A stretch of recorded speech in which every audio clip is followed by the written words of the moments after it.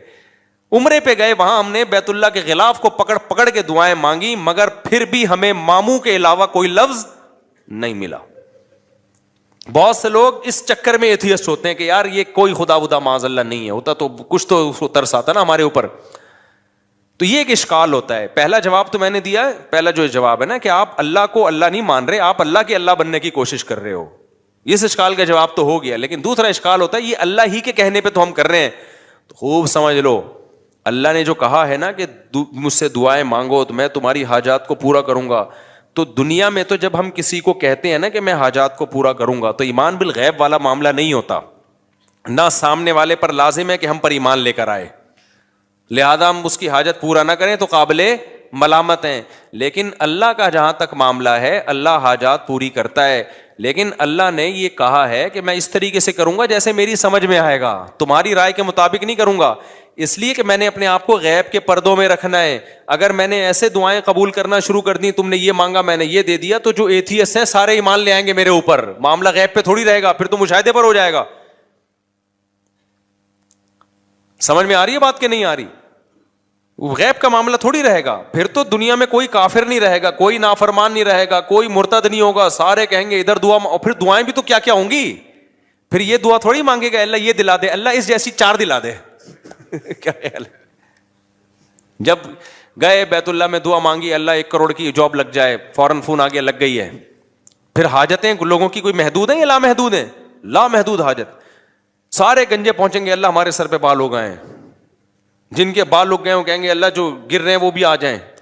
اللہ کوئی مرے ہی نہیں، نہ میری اماں مرے، نہ میرے ابا مرے، نہ میری بیوی مرے، نہ میرا شوہر مرے، نہ میرا بچہ مرے، فلاں فلاں سب مر جائیں. تو یہ نظام کائنات کیا ہو جائے گا بھائی؟ تباہ و برباد ہو جائے گا، تباہ و برباد ہو جائے گا. اس لیے اللہ نے کہا کہ میں ہوں، میرے ہونے پر اگر میں دعا بالفرض قبول نہیں کر رہا تو اس سے میرا انکار لازم نہیں آتا، کیونکہ میرے وجود پر تو 20 دلائل ہیں. ان دلائل کا کیسے انکار کرو گے تم؟ اس کی مثال ایسے ہے جیسے آپ گئے، آپ نے اپلیکیشن دی، وزیر کو درخواست قبول ہی نہیں ہو رہی، آپ کو یہاں کوئی وزیر ہے ہی نہیں، تو اگلا کہے گا بھائی یہ وزیر کی کرسی ہے، یہ اس کرسی پہ کیمرہ دیکھو بندہ بیٹھا ہوا ہے اور یہ اٹینڈنس حاضری ہے. تو یہ نہیں کہو کہ وزیر ہی نہیں ہے، یہ کہو کہ وزیر نالائق ہے، آپ کی مراد پوری نہیں کر رہا یا سست ہے. اور اگر نالائق بھی نہیں ہے، سست بھی نہیں ہے، پھر یقیناً کوئی حکمت ہے. تو وزیر کے بارے میں تو ہم پاکستان کے وزیر کے بارے میں نہیں کہیں گے کہ کوئی حکمت کی وجہ سے کام نہیں کر رہا، وہاں تو رپورٹ کلیئر ہے، کر ہی نہیں رہا، وہ تو آج تک کسی کے پیسے لیے بغیر کام کیا ہی نہیں اس نے. اللہ پہ نہ رشوت کا الزام لگ سکتا ہے، نہ اللہ پہ یہ الزام لگ سکتا ہے کہ معاذ اللہ وہ بندوں کے کام کر کر کے تھک گیا ہے. تو اللہ کے بارے میں یہی کہا جائے گا، اور اس نے دعا قبول نہیں کی ہے تو بھائی وہ ہمارا کام ہے فائل جمع کرا دینا، اور وہ اس طرح سے نہیں کر رہا، کسی اور طرح سے، وہ اپنے بندوں کو لاوارث نہیں چھوڑتا. ہاں اس نے ایک حکمت کے تحت ایک طریقہ رکھا ہوا ہے کہ ایسے میں ہر ایک کو ظاہری طور پہ دینا شروع کر دوں تو یہ خدا بن جائیں گے، میں کیا بن جاؤں گا؟ بندہ بن جاؤں گا. تو ان کو میرے اوپر ایمان کا مطلب یہ ہے کہ مجھے اللہ مانے اور مجھے اپنا خیر خواہ مانے. میں ان کی حاجت پوری کر دوں تو بھی پوری کرتا ہے، نہیں پوری کروں تو بھی حاجتیں پوری کرتا ہے، یہ کسی اور طرح سے کر دے گا. ہمیں کیا پتا بھائی ہمارے اوپر کون کون سے حادثات آنے والے تھے. آپ نے دعا مانگی اللہ روزگار دلا دے، روزگار دلا دے، اللہ نے روزگار نہیں دلایا لیکن کوئی بڑی آفت سے آپ کو بچا لیا. آپ چاہتے تھے یہاں شادی ہو جائے، اللہ کے علم میں تھا بھائی تیرے لیے عذاب ہے، یہ نہیں ہے. بہت سے لوگ، ایک آدمی آیا نا اپنی معشوقہ کے بارے میں بہت دعائیں مانگتا تھا، مجھ سے بھی اس نے کہا نہیں ہوئی شادی، تو میں نے کہا یار اسی میں بہتری ہوگی. کہہ رہے اللہ یہ بھی تو کر سکتا تھا، اسی کو بہتر بنا دیتا میرے لیے. یعنی اللہ کو یہ سمجھایا